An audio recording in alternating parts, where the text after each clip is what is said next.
আসসালামু আলাইকুম রহমতুল্লাহ। আগামী 12 এপ্রিল শনিবার বিকাল 3টায় প্যালেস্টাইন সলিডারিটি মুভমেন্ট বাংলাদেশ কর্তৃক আয়োজিত হতে যাচ্ছে মার্চ ফর গাজা নামক একটি বিক্ষোভ মিছিল ও গণজমায়েত। উক্ত বিক্ষোভ মিছিলটি শাহবাগ থেকে শুরু করে মানিক মিয়া এভিনিউ পর্যন্ত গিয়ে সমাপ্ত হবে ইনশাআল্লাহ।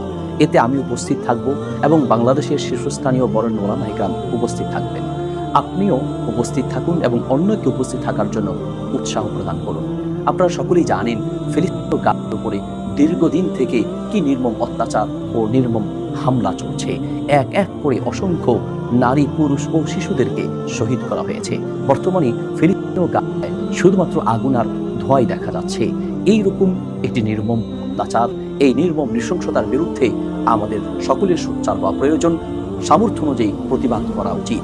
আসুন আমরা বিশ্ববাসীকে জানিয়ে দিই, আমরা এই নৃশংস হামলার বিরুদ্ধে, আমরা সকল সন্ত্রাসী কার্যক্রমের বিরুদ্ধে, আমরা মাজলুমের পক্ষে। আসুন আমরা সকলেই প্রতিবাদ সভায় অংশগ্রহণ করি, নিজে অংশগ্রহণ করি এবং অন্যকে উৎসাহ প্রদান করি।